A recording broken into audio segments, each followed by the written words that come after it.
అందరికీ నమస్కారం. నేను నిన్న ప్రెస్ మీట్ గురించి మాట్లాడాలనుకుంటున్నాను. ఫస్ట్ థింగ్, ప్రెస్ మీట్ అంటే ఒకరు క్వశ్చన్ అడిగిన తర్వాత వాళ్ళకి ఫుల్ ఆన్సర్ వచ్చిన తర్వాత నెక్స్ట్ క్వశ్చన్కి వెళ్ళాలి. కానీ నిన్న ప్రెస్ మీట్లో ఏం జరిగిందో మీరు కూడా చూశారు. నాకు ప్రెస్ మీట్ అనేది for the first time I'm attending. అలాంటిది క్వశ్చన్ టు క్వశ్చన్ అడగకుండా అందరూ ఒకటేసారి మీద పడిపోతే నాకు కూడా ఫ్రస్ట్రేషన్స్ ఉంటాయి. నేను బాధించబడ్డాను, నాకు కూడా ఫ్రస్ట్రేషన్స్ ఉంటాయి.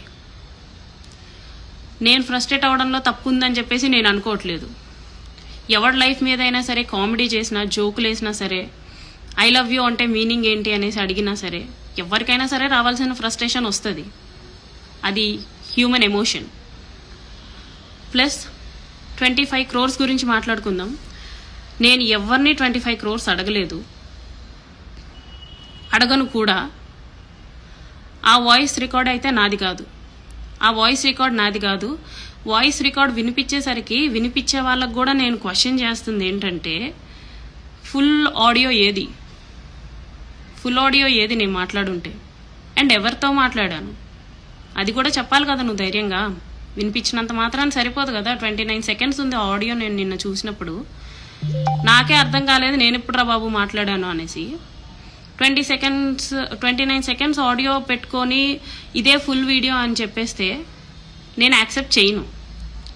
ఆ ఆడియోలో ఏముంది, నేను ఇలా అడిగానండి అనేసి ఎవరికో చెప్పటం ఉంది. నేను ఎవరిని అడిగాను? ఆ ఫుల్ ఆడియో ఏది నేను మాట్లాడుంటే ఆ ఫుల్ ఆడియో పెట్టాలి కదా. నేను పెడుతున్నాను కదా, తాతంశెట్టి నాగేంద్ర గారు ఇలా మాట్లాడారండి శ్రీధర్ గురించి అనేసి. మీరు కూడా ఫుల్ ఆడియో రిలీజ్ చేయాల్సింది, నాట్ జస్ట్ 29 seconds. అది నా వాయిసే కాదు. మీరు ఇప్పుడు టాలీ చేసుకోండి. విమర్శకులు ఎవరైతే విమర్శిస్తున్నారో మీరు ఇప్పుడు నా వాయిస్ని టాలీ చేసుకోండి. 1కి 10 సార్లు విమర్శించే వాళ్ళు చెక్ చేసుకొని మాట్లాడండి. అండ్ ఇంకోటి, జర్నలిజం చేసేవాళ్ళు ఎథిక్స్తో కానీ, ప్రొఫెషనల్ ఎథిక్స్ కానీ, హ్యుమానిటీ కానీ ఉంటే అలా టీజ్ చెయ్యరు, అలా కామెడీ చెయ్యరు. చాలా టీజ్ఫుల్గా కామెడీ చేసి, ఒకరి జీవితం నీకు కామెడీ అవ్వచ్చేమో కానీ ఎవడి జీవితం వాడికి గొప్ప. అది తప్పైనా కానివ్వండి, ఒప్పైనా కానివ్వండి, ఎవ్వడు ఇరుక్కోవాలని చెప్పేసి, ఇలా అందరితో మాటలు పడాలని చెప్పేసి ఎవ్వడూ మీడియాకి ఎక్కడు. అవన్నీ తెలుసుకొని బిహేవ్ చేయండి. అండ్ ఆ టీజ్ చేసే వాళ్ళనైతే మాకు కూడా లాస్ తెలుసు, మేము కూడా ఫర్దర్గా ప్రొసీడ్ అవుతాం. అలా మీడియా వాళ్ళు పిలిచి టీజ్ చేయడం అంటే మాకు కూడా ఫర్దర్ ప్రొసీజర్ తెలుసు. ఏదైనా సరే తెలుసుకొని మాట్లాడండి, బోత్ సైడ్స్.